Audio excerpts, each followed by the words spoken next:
உங்கள் ரோல் மாடல்களை இன்ஸ்டாகிராமில் தேடாதீர்கள் என்றும், லைக்ஸ் முக்கியமல்ல, மார்க்ஸ் தான் முக்கியம் என்றும் பள்ளி மாணவ மாணவிகளுக்கு முதலமைச்சர் அறிவுரை வழங்கியுள்ளார். சென்னை நுங்கம்பாக்கத்தில் உள்ள குட் ஷெப்பர்ட் பள்ளியின் 100ஆண்டு நிறைவு விழாவில் தமிழ்நாடு முதலமைச்சர் மு.க. ஸ்டாலின் பங்கேற்று உரையாற்றினார். அப்போது ரீல்ஸ்களில் பார்ப்பதை ரியாலிட்டி என்று நம்பாதீர்கள் என்று பள்ளி மாணவ மாணவிகளுக்கு அறிவுரை வழங்கினார். ரோல் மாடலை இன்ஸ்டாகிராம்ல தேடாதீங்க. பொழுதுபோக்கு வாழ்க்கையின் ஒரு அங்கம்தான், அதுவே வாழ்க்கை இல்லை. சுருக்கமா சொல்லணும்னா, நீங்க ரீல்ஸ்ல பார்க்கறதெல்லாம் ரியாலிட்டின்னு நம்பிடாதீங்க. லைக்ஸ் வியூஸ்ல கெத்து இல்ல, மார்க்ஸ் டிகிரிஸ்ல தான் உண்மையான கெத்து இருக்கு. மத நல்லிணக்கத்தை கெடுக்க நினைக்கும் சக்திகளின் கொட்டம் வெகுநாள் நீடிக்காது என்று முதலமைச்சர் மு.க. ஸ்டாலின் கூறினார். தும்பை விட்டு விட்டு வாழை பிடிக்க கூடாதுன்னு சொல்லுவாங்க. அப்படித்தான் தமிழ்நாடு எப்பவும் சமத்துவ பூங்காவா சகோதரத்தோட திகழணும்னா மாணவர்களான நீங்க இப்பவே அந்த எண்ணத்தோட வளர்ந்தாதான் முடியும். அதனாலதான் ஸ்கூல் நிகழ்ச்சியில கூட அரசியலும் அட்வைஸும் பேச வேண்டியதா இருக்கு. ஏஐ உள்ளிட்ட எந்த கண்டுபிடிப்பும் நமது வளர்ச்சிக்காக பயன்பட வேண்டுமே தவிர சிந்தனையை சிதைத்துவிடக் கூடாது என்று முதலமைச்சர் அறிவுரை வழங்கினார். திமுக அரசு மூடிய 2000 அம்மா மினி கிளினிக்குகள் அதிமுக ஆட்சிக்கு வந்த பிறகு 4000ஆக அதிகரிக்கப்படும் என எடப்பாடி பழனிசாமி உறுதியளித்துள்ளார். செங்கல்பட்டு, மதுராந்தகம், செய்யூர் ஆகிய இடங்களில் பரப்புரை மேற்கொண்ட அதிமுக பொதுச் செயலாளர் எடப்பாடி பழனிசாமி பள்ளி மாணவர்களுக்கு மடிக்கணினி வழங்கும் திட்டத்தை காழ்ப்புணர்ச்சியால் திமுக அரசு முடக்கிவிட்டதாக குற்றம் சாட்டினார். ரத்து செய்யப்பட்ட அம்மா மினி கிளினிக் 2000க்கு பதிலாக 4000 அம்மா மினி கிளினிக் தமிழகத்திலே தொடங்கப்படும். அதிமுக ஆட்சி மீண்டும் மலர்ந்தால் மீனவர்களுக்கு மீன்பிடி தடைகால உதவித்தொகை உயர்த்தி தரப்படும் என்றும் அவர் கூறினார். நம்முடைய விவசாய தொழிலாளிகள், தாழ்த்தப்பட்ட மக்கள் இந்த பகுதியில் அதிக வசிக்கிறார்கள். அந்த மக்களுக்கு அனைத்து இந்திய அண்ணா திராவிட முன்னேற்ற கழக ஆட்சி வளர்ந்தவுடன் பிரம்மாண்டமான காங்கிரீட் வீடு பல லட்ச ரூபாய் மதிப்பிலே கட்டித்தரப்படும். 100 நாள் வேலைவாய்ப்பு திட்டத்தை 150 நாட்களுக்கு உயர்த்துவோம் என்பன உள்ளிட்ட எந்த வாக்குறுதிகளையும் திமுக அரசு நிறைவேற்றவில்லை என்றும் இபிஎஸ் குற்றம் சாட்டினார். தமிழ்நாட்டில் திமுக ஆட்சியை அகற்ற வேண்டும் என்பதற்காக அரசியல் சாணக்கியர் அமித்ஷா உருவாக்கிய கூட்டணி நிச்சயம் வெற்றி பெறும் என்று பாஜக மாநில தலைவர் நயினார் நாகேந்திரன் தெரிவித்துள்ளார். 2026 தேர்தல் அது மாண்புமிகு அமித்ஷா அவர்கள் அமைத்து கொடுத்த கூட்டணி, தேசிய ஜனநாயக கூட்டணி வெற்றி பெறக்கூடிய ஆட்சியாக நிச்சயமாக அமையும் என்பதில் எந்த விதமான சந்தேகம் இல்லை. 1999ஆம் ஆண்டில் பாஜகவுடன் திமுக கூட்டணி வைத்தபோது அது சந்தர்ப்பவாதமாக தெரியவில்லையா என்றும் கேள்வி எழுப்பினார். முன்னதாக பேசிய பாஜக தமிழக முன்னாள் தலைவர் அண்ணாமலை அதிமுக பொதுச் செயலாளர் எடப்பாடி பழனிசாமியை ஆட்சியில் அமர வைக்க வேண்டிய பொறுப்பு தேசிய ஜனநாயக கூட்டணிக்கு இருப்பதாக கூறினார்.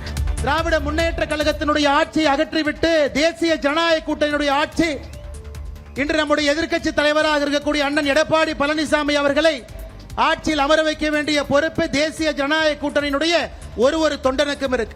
மத்திய அரசின் திட்டங்களை பார்த்து முதலமைச்சர் மு.க. ஸ்டாலினுக்கு பயம் வந்துவிட்டதாகவும் விமர்சித்தார். தாவேகா 2வது மாநாட்டில் முதலமைச்சரை அங்கிள் என்று குறிப்பிட்டு விஜய் பேசிய நிலையில் பூமர் என்று அமைச்சர்கள் கூறினால் அதை விஜய் ஏற்றுக்கொள்வாரா என்று அண்ணாமலை கேள்வி எழுப்பியுள்ளார். பெண்களுக்கு 1000 ரூபாய் கொடுத்துட்டீங்கன்னா போதுமா அங்கிள்? அப்படியே அதை மூடி மறைச்சிடலான்னு பார்க்குறீங்களா? படிக்கிற இடத்துல, வேலைக்கு போகிற இடத்துல, வெளியில் போகிற இடத்துலன்னு அவங்களுக்கு பாதுகாப்பே இல்லைன்னு ஒட்டுமொத்த பெண்களும் கதறாங்க. அந்த கதறல் சத்தம் ஏதாவது உங்கள் காதில் கேட்குதா அங்கிள்? இதில் வேற உங்களை அப்பான்னு கூப்பிட்றாங்கன்னு வேற சொல்கிறீங்க. What is this uncle? Is very very wrong uncle, is very very wrong. அது ஒரு முதலமைச்சர் இருக்கிறாங்க. எனக்கு முதலமைச்சர் மேல 1008 கருத்து வேறுபாடுகள் இருக்கு. இது சினிமாவில் கேட்கறதுக்கு நல்லா இருக்குங்க. 2 பேர் விசில் அடிப்பாங்க, 2 பேர் கை தட்டுவாங்க. யாரோ திமுக அமைச்சர் விஜய் அவரை பார்த்து பூமர்னு சொன்னா எப்படி இருக்கும்? இன்னைக்கு ஏங்க நீங்க பூமர் மாதிரி பேசுறீங்க, 51 வயசுல பூமர் மாதிரி பேசுறீங்க, நீங்க பேசுறதுக்கும் கீழே இருக்கிறதுக்கும் சம்பந்தம் இல்லைன்னா விஜய் அவர்கள் மனசு கஷ்டப்படுமா கஷ்டப்படாதான்? ஏன்னா அதே வார்த்தையை நாம் பயன்படுத்துவதற்கு எவ்வளவு நேரம்? 2 நிமிஷம் போதும். ஆனால் சில வார்த்தைகளை சில இடத்துல பயன்படுத்துவதற்கு முன்பு மக்கள் பக்குவத்தை எதிர்பார்க்கிறாங்க. பக்குவம் இல்லாமல் எப்படி முதலமைச்சராக தமிழக மக்கள் ஏற்றுக்கொள்வார்கள்? எல்லாரையும் நகர்த்தி விடுறாரு. கடைசியா முளைக்காத ஒரு சட்டியை கொண்டுட்டு வர்றான். நானும் தண்ணி ஊத்தி பார்க்குறேன், உரம் வச்சு பார்க்குறேன், வளரவே மாட்டேங்குது ராஜா, என்ன பண்றதுன்னு தெரியலன்னு சொன்னதுக்கு இந்த நாட்டிற்கு இளவரசன் கிடைத்து விட்டான்னு அவனை தூக்குறார். ஏன்னா அந்த 10 பேர் கையிலையும் ராஜா கொடுத்தது அவித்த விதை நெல், அது முளைக்கவே முளைக்காது. தவேக இரண்டாவது மாநில மாநாட்டில் விஜய் கூறிய கதையை 2021 தான் கூறியதாக சீமான் தெரிவித்துள்ளார். அதை நான் இந்த நாட்டின் இளவரசனை தேர்வு செய்யறதுக்காக சொன்னேன். அடுத்த மன்னனை அவர் தளபதின்னு மாத்திட்டு அதை சொல்றாரு. இதுல வருத்தம் இல்லை. அது இப்போ ஒன்றிலிருந்து ஒன்று கட்டுறதை நான் எங்கேயோ கட்டுறதை நான் சொல்றேன். அவர் இதை கட்டுறது அண்ணன்ட்ட கட்டுறதை தம்பி இன்னொரு இடத்துல சொல்றாரு. அது தவறு ஒண்ணு. சென்னையில் செய்தியாளர்களை சந்தித்த அவர் 234 தொகுதிகளிலும் தான் வேட்பாளர் என்று விஜய் கூறியதற்கும் பதிலளித்தார். என் தம்பியே பேசும்போது நான் முன்வைக்கிற கருத்துக்கு நீங்க வாக்கு செலுத்துங்கன்னு சொல்லல, என் முகத்துக்கு வாக்கு செலுத்துங்கிறப்ப இந்த முகம் இன்னைக்கு இருக்கிற மாதிரி 5 வருஷம் கழிச்சு இருக்காரு. விஜயின் முகத்திற்காக மக்கள் வாக்குகளை செலுத்துகிறார்களா என்பதை பொறுத்திருந்துதான் பார்க்க வேண்டும் என்றும் சீமான் கூறினார். தமிழ்நாட்டில் கிராமங்களில் பணியாற்றும் தூய்மை பணியாளர்களுக்கு சுழற்சி முறையில் வாரம் ஒரு நாள் விடுப்பு வழங்க ஊரக வளர்ச்சித்துறை உத்தரவிட்டுள்ளது.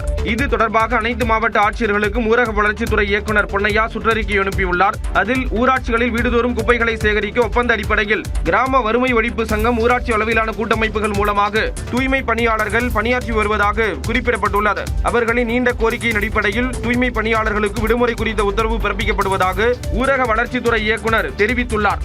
அதன்படி தூய்மை பணியாளர்கள் சுழற்சி முறையில் வாரத்திற்கு ஒரு நாள் விடுப்பெடுத்துக் கொள்ளலாம் என்று தெரிவிக்கப்பட்டுள்ளது. இதற்கு மேல் கூடுதலாக விடுப்பெடுத்தால் அவர்களுக்கு ஒரு நாள் ஊதியமான 160 ரூபாய் பிடித்தம் செய்யப்படும் என்றும் தெரிவிக்கப்பட்டுள்ளது. அரசு அதிகாரி சிறை சென்றால் வேலை பறிபோகும் போது முதலமைச்சர்கள் அமைச்சர்களின் பதவியை பறிக்கக்கூடாதா என்று பிரதமர் நரேந்திர மோடி கேள்வி எழுப்பியுள்ளார். பிரதமர், முதலமைச்சர், அமைச்சர்கள் 30 நாட்கள் சிறையில் இருந்தால் பதவியை பறிக்கலாம் என்ற மசோதாக்கள் எதிர்க்கட்சிகளின் கடும் எதிர்ப்புக்கு மத்தியில் நாடாளுமன்ற இருவைகளிலும் நிறைவேற்றப்பட்டது. இதனை எதிர்க்கட்சிகள் விமர்சித்து வருகின்றன. இந்நிலையில் பீகார் மாநிலம் கயாவில் நடைபெற்ற பொதுக்கூட்டத்தில் கலந்து கொண்டு உரையாற்றிய பிரதமர் மோடி, தாங்கள் சிறை சென்றால் தங்கள் கனவுகள் சிதைந்துவிடும் என்ற அச்சத்தில் புதிய சட்ட திருத்தத்தை காங்கிரஸ், ராஷ்டிரிய ஜனதா தளம், இடதுசாரி கட்சிகள் எதிர்ப்பதாக குற்றம் சாட்டினார். अगर किसी छोटे सरकारी कर्मचारी को 50 घंटे तक हिरासत में रख दिया तो अपने आप वो सस्पेंड हो जाता है. ड्राइवर हो, छोटा क्लार्क हो, प्यून हो, उसकी जिंदगी. சில நாட்களுக்கு முன்பு சிறையில் இருந்து கோப்புகள் கையெழுத்திடப்பட்டதாகவும் அரசாங்க உத்தரவுகள் பிறப்பிக்கப்பட்டதாகவும் அரவிந்த் கெஜ்ரிவால் உள்ளிட்டோரை மறைமுகமாக விமர்சித்தார். हमने कुछ समय पहले ही देखा है कि कैसे जेल से ही फाइलों पर साइन किए जा रहे थे, जेल से ही सरकारी आदेश निकाले जा रहे थे. नेताओं का अगर यही रवैया रहेगा, இந்த சட்ட திருத்தம் ஊழலுக்கு எதிரானது என்றும் இந்த வரம்புக்குள் பிரதமரும் வருவதாக மோடி குறிப்பிட்டார். பீகாரில் வாக்காளர் பட்டியலில் இருந்து நீக்கப்பட்டவர்களை மீண்டும் சேர்க்க தேர்தல் ஆணையத்திற்கு ஆணையிட்ட உச்சநீதிமன்றம் ஆதாரை ஒரு ஆவணமாக ஏற்றுக்கொள்ள வேண்டும் என்றும் உத்தரவிட்டுள்ளது. பீகாரில் மேற்கொள்ளப்பட்ட வாக்காளர் பட்டியல் தீவிர திருத்த நடவடிக்கைக்கு எதிராக உச்சநீதிமன்றத்தில் மனுக்கள் தாக்கல் செய்யப்பட்டன. இந்த மனுக்கள் நீதிபதிகள் சூரியகாந்த், ஜாய் மல்யா அமர்வில் விசாரணைக்கு வந்தது. அப்போது வாக்காளர் பட்டியலில் இருந்து நீக்கப்பட்டவர்கள் தங்கள் வசிப்பிடச் சான்றாக ஆதார் அட்டையை பயன்படுத்தலாம் என்று உச்சநீதிமன்றம் தெரிவித்தது. அதாவது தேர்தல் ஆணையம் ஏற்கனவே உள்ள 11 ஆவணங்களுடன் ஆதார் அட்டையையும் சேர்த்துக் கொள்ள வேண்டும் என்று உத்தரவிட்டுள்ளது. வரைவு வாக்காளர் பட்டியலில் இருந்து தவறாக நீக்கப்பட்டோரையும் சேர்க்க தேர்தல் ஆணையத்திற்கு நீதிபதிகள் உத்தரவிட்டனர். மேலும் பீகாரில் 65 லட்சத்திற்கும் அதிகமான நீக்கப்பட்ட வாக்காளர்களுக்கு ஏன் எந்த ஒரு அரசியல் கட்சியும் உதவவில்லை என்று கேள்வி எழுப்பிய நீதிபதிகள், வரைவு வாக்காளர் பட்டியலில் தனிப்பட்ட முறையில் சில எம்பிக்கள் மற்றும் எம்எல்ஏக்கள் மட்டுமே ஆட்சேபனைகளை தெரிவித்துள்ளதாக அதிருப்தி தெரிவித்தனர்.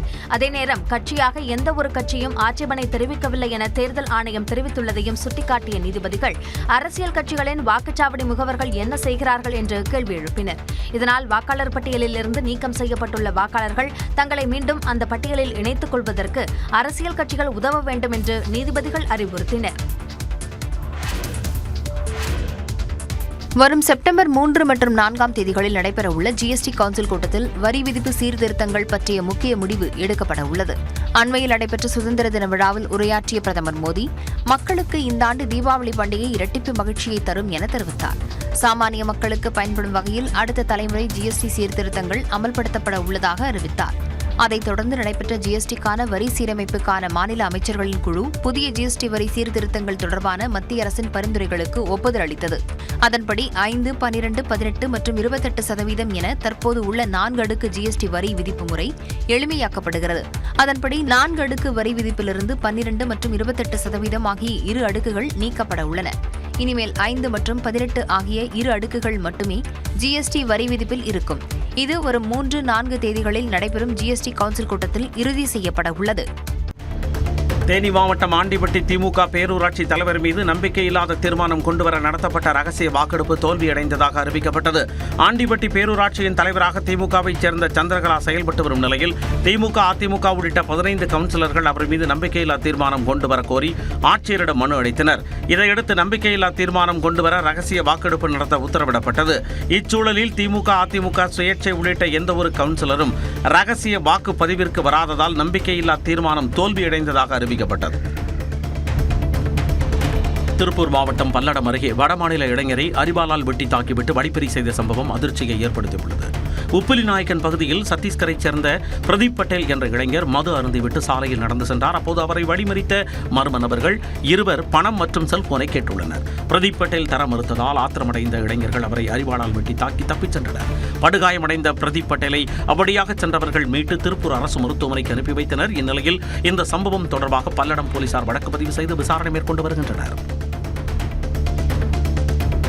மதுரை மாநகராட்சி தூய்மை பணியாளர்கள் 5 நாட்களாக நடத்திய காத்திருப்பு போராட்டம் தற்காலிகமாக ஒத்திவைக்கப்படுவதாக தொழிற்சங்க நிர்வாகிகள் அறிவித்துள்ளனர். 26 அம்ச கோரிக்கைகளை வலியுறுத்தி 5 நாட்களாக பணிகளை புறக்கணித்து அவர்கள் போராட்டத்தில் ஈடுபட்டனர். இந்நிலையில் ஊதியம், தீபாவளி போனஸ் உள்ளிட்டவை தொடர்பாக அமைச்சர் மூர்த்தி தலைமையில் நடைபெற்ற பேச்சுவார்த்தையில் உடன்பாடு எட்டப்பட்டதை அடுத்து போராட்டத்தை தற்காலிகமாக ஒத்திவைப்பதாக தொழிற்சங்க நிர்வாகிகள் அறிவித்துள்ளனர். கொடைக்கானல் கணேசபுரம் பகுதியில் உடல்நலக்குறைவால் மயங்கிய தாய் யானைக்கு வனத்துறையினர் சிகிச்சை அளித்தனர். குட்டி யானையை சற்று தொலைவில் விரட்டி தாய் யானைக்கு குளுக்கோஸ், ஆன்டிபயோட்டிக் மருந்துகளை செலுத்தி 10 மணி நேரத்திற்கு மேலாக சிகிச்சை அளித்தனர். பின்னர் மெல்ல மெல்ல உடல்நலம் சீராகிய யானையை வனப்பகுதிக்குள் அனுப்பி வைத்தனர். மேலும் சிகிச்சை அளிக்கப்பட்ட தாய் யானையிடம் இருந்து பிரிக்கப்பட்ட குட்டி யானையை மீண்டும் சேர்த்து வைக்கும் பணியில் வனத்துறையினர் தீவிரமாக ஈடுபட்டனர். தூத்துக்குடியில் மாவட்ட நிர்வாகம் சார்பில் 6வது புத்தக திருவிழாவை அமைச்சர் கீதா ஜீவன் தொடங்கி வைத்தார். தருவை மைதானத்தில் அமைக்கப்பட்டுள்ள புத்தக காட்சியில் 100க்கும் மேற்பட்ட அரங்குகளில் பல்வேறு தலைப்புகளில் புத்தகங்கள் வைக்கப்பட்டுள்ளன.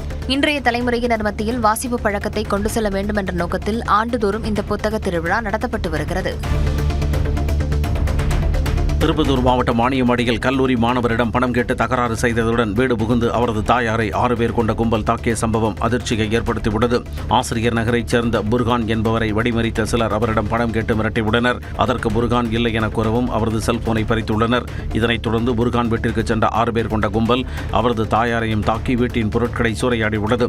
இதைக் கண்ட அக்கம் பக்கத்தினர் படுகாயமடைந்த புர்கான் மற்றும் அவரது தாயாரை மீட்டு சிகிச்சைக்காக வாணியம்பாடி அரசு மருத்துவமனையில் அனுமதித்தனர். இந்நிலையில் 6 பேர் கொண்ட கும்பல் தாக்கிய வீடியோ வெளியாகி அதிர்ச்சியை ஏற்படுத்தியுள்ளது.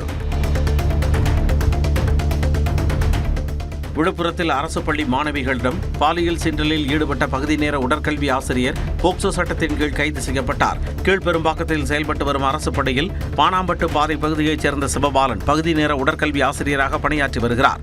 இந்நிலையில் சிவபாலன் பள்ளி மாணவிகளிடம் பாலியல் சீண்டலில் ஈடுபட்டதாக கூறப்படுகிறது. இதுகுறித்து பாதிக்கப்பட்ட மாணவிகளின் பெற்றோர் அளித்த புகாரின் பேரில் உடற்கல்வி ஆசிரியர் சிவபாலனை விழுப்புரம் மகளிர் போலீசார் போக்சோ சட்டத்தின் கீழ் வழக்கு பதிவு செய்து கைது செய்தனர். சென்னை எண்ணூர் அருகே வழி தவறி வந்த புள்ளிமான் குட்டி மீட்கப்பட்டு வனத்துறையிடம் ஒப்படைக்கப்பட்டது. எண்ணூரை அடுத்த சாத்தாங்காடு பர்மா நகரில் வழி தவறி வந்த புள்ளிமான் குட்டியை தெருநாய்கள் விரட்டி கடிக்க முயன்றன. இதனை கண்ட வடமாநில இளைஞர் ஒருவர் நாய்களை விரட்டி மான்குட்டியை மீட்டுள்ளார். இதனைத் தொடர்ந்து சாத்தாங்காடு காவல் நிலையத்தில் ஒப்படைக்கப்பட்ட புள்ளிமான் குட்டி வனத்துறையினரிடம் பாதுகாப்பாக ஒப்படைக்கப்பட்டது. தேனி மாவட்ட வனப்பகுதிகளில் மலை மாடுகளை மேய்ச்சலுக்கு அனுமதிக்க வேண்டும் என விவசாயிகள் குறைதீர் கூட்டத்தில் கால்நடை வளர்ப்பாளர்கள் கோரிக்கை விடுத்தனர். தேனி ஆட்சியரகத்தில் மாதாந்திர விவசாயிகள் குறைதீர்க்கும் கூட்டம் மாவட்ட வருவாய் அலுவலர் மகாலட்சுமி தலைமையில் நடைபெற்றது. இதில் கலந்து கொண்ட கால்நடை வளர்ப்பாளர்கள் வன உரிமை சட்டத்தின்படி வனப்பகுதிகளில் மாடுகள் மேய்ச்சலுக்கு அனுமதிக்க வேண்டும் என கோரிக்கை விடுத்தனர். அதற்கு பதிலளித்த தேனி வனச்சரகர் சிவராமன், வனச்சட்டத்தின்படி காப்பு காடுகள், வன உயிரின சரணாலயம் மற்றும் புலிகள் காப்பகம் உள்ளிட்ட பகுதிகளில் கால்நடை மேய்ச்சலுக்கு அனுமதிக்க இயலாது என தெரிவித்தார். இதனால் இருதரப்பிற்கும் இடையே கடும் வாக்குவாதம் ஏற்பட்டது. கேரள மாநிலம் பாலக்காடு மாவட்டத்தில் சிறார்களை தெருநாய்கள் துரத்திய நிலையில் சாதுரியமாக செயல்பட்டு அவர்களை சிறுமி ஒருவர் காப்பாற்றியுள்ளார். தெக்குமல பாலக்காவு பகுதியில் வீட்டின் வெளியே சிறார்கள் விளையாடிக் கொண்டிருந்தனர்.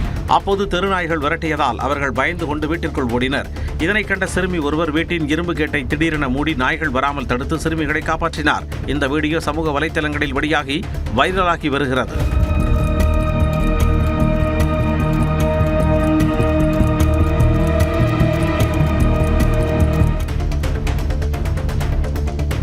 கர்நாடகாவில் பைக் டாக்ஸி சேவை மீண்டும் தொடங்கியுள்ளது. கடந்த ஜூன் மாதம் பைக் டாக்ஸி சேவைக்கு தடை விதித்து கர்நாடக உயர்நீதிமன்றம் உத்தரவிட்டது. இதனால் சுமார் 6 லட்சம் பேர் பாதிக்கப்பட்டதாக கூறப்படுகிறது. இது தொடர்பான மேல்முறையீட்டு மனுவை விசாரித்த நீதிமன்றம் விதிமுறைகளை வகுக்க உத்தரவிட்டதை அடுத்து மாநிலம் முழுவதும் மீண்டும் பைக் டாக்ஸி சேவை தொடங்கியது. சீனாவில் கட்டுமான பணியின் போது பாலம் இடிந்து விழுந்த விபத்தில் 10 தொழிலாளர்கள் பரிதாபமாக உயிரிழந்தனர். ஜியான்சா எல்லோ நதியின் குறுக்கே பாலம் கட்டப்பட்ட போது கயிறு அருந்து பாதி பாலம் உடைந்து நதியில் விழுந்தது. இதில் பணியில் இருந்த 10 தொழிலாளர்கள் உயிரிழந்த நிலையில் 5க்கும் மேற்பட்ட தொழிலாளர்கள் மாயமாகினர். இந்நிலையில் பால விபத்தின் வீடியோ காட்சி வெளியாகியுள்ளது.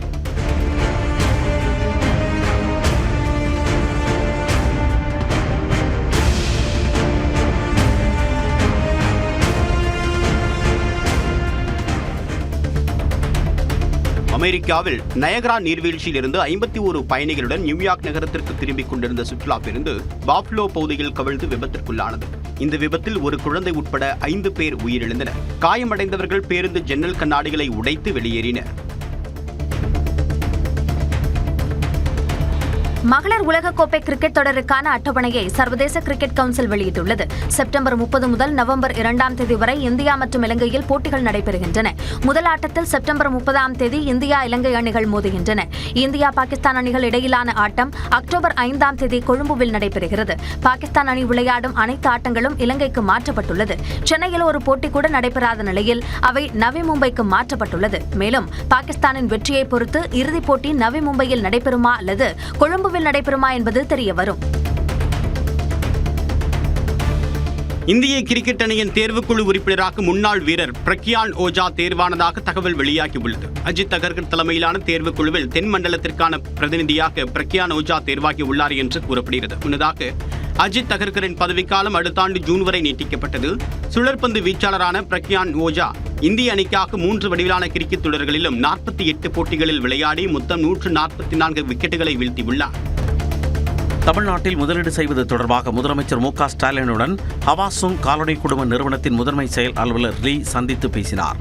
சென்னை தலைமைச் செயலகத்தில் நடைபெற்ற இச்சந்திப்பில் ஹவாசுங் காலனி குடும்பத்தின் மூத்த நிர்வாகிகள், தொழில்துறை அமைச்சர் TRB ராஜா, தலைமைச் செயலாளர் முருகானந்தம் உள்ளிட்ட அரசு அதிகாரிகள் கலந்து கொண்டனர். அதிமுக மாவட்ட செயலாளர்கள் கூட்டம் வரும் 30ஆம் தேதி நடைபெறும் என அக்கட்சியின் தலைமை அறிவித்துள்ளது. சென்னை ராயப்பேட்டையில் உள்ள MGR மாளிகையில் கட்சியின் பொதுச் செயலாளர் எடப்பாடி பழனிசாமி தலைமையில் காலை 10:30 மணிக்கு நடைபெறும் கூட்டத்திற்கு மாவட்ட செயலாளர்கள் அனைவரும் தவறாமல் கலந்து கொள்ளுமாறு தெரிவிக்கப்பட்டுள்ளது. மிஸ்டர் பிரைம் மினிஸ்டர் என்று கூறக்கூடிய அளவிற்கு நடிகர் விஜய் அரசியலில் வளரவில்லை என்று நடிகர் சரத்குமார் விமர்சித்துள்ளார். அரசியல் வந்தவர் அரசியல் பாடம் கற்றுக்கொண்டு என்ன பேசுகிறோம், எதற்காக பேசுகிறோம் என்பதை புரிந்து கொண்டு கொள்கை ரீதியாக பேசணும். He doesn't have the right to call Mr. Prime Minister சொல்ற அளவுக்கு ஒன்றும் விஜய் வளர்ந்தரல. பாசிசம் என்றால் என்ன என்று விஜய்க்கு தெரியவில்லை என்றும் கூறினார். நாகையில் 63 நாயன்மார்களில் ஒருவரான அதிபத்த நாயனார் சிவபெருமானுக்கு தங்கமீன் படைக்கும் விழா புதிய கடற்கரையில் வெகு விமர்சையாக நடைபெற்றது. 63 நாயன்மார்களில் நாகப்பட்டினம் மாவட்டம் நம்பியார் நகர் மீனவர் குலத்தில் பிறந்த அதிபக்த நாயனார் சிவபெருமானிடம் பக்தி கொண்டு தான் பிடிக்கும் முதல் மீனை தினமும் சிவபெருமானுக்காக கடலில் விடுவது வழக்கம். அவரது பக்தியை சோதித்த சிவபெருமான் அவரது வலையில் தங்கமீன் ஒன்றை கிடைக்கும்படி செய்தார். அதிபக்த நாயனார் அம்மீனையும் சிவபெருமானுக்காக வேண்டிக் கொண்டு கடலில் விட்டார். இதனை நினைவு கூறும் வகையில் தங்கமீன் படைக்கும் விழா நடைபெற்றது.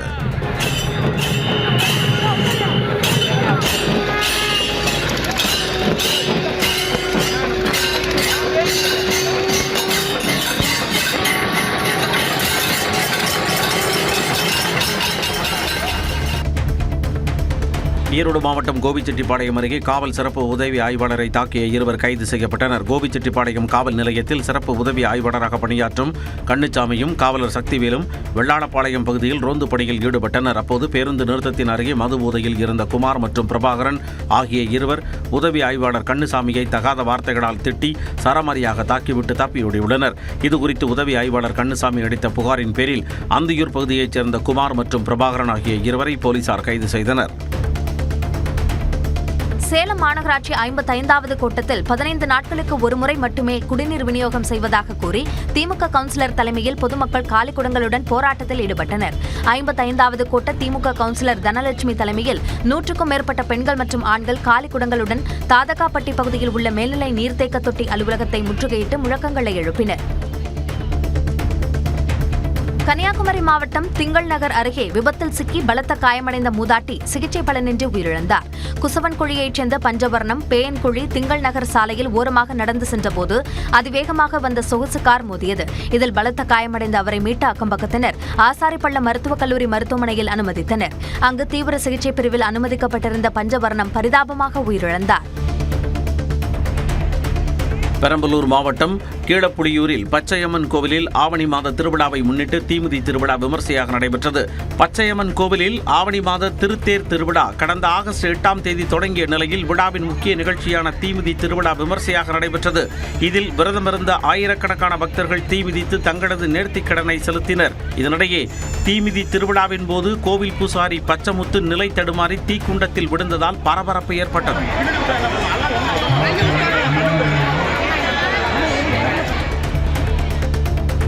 திருவள்ளூர் மாவட்டம் திருத்தணி அருகே செயல்படும் கல்குவாரியை மூட கோரி கிராம மக்களும் விவசாயிகளும் முற்றுகை போராட்டத்தில் ஈடுபட்டனர்.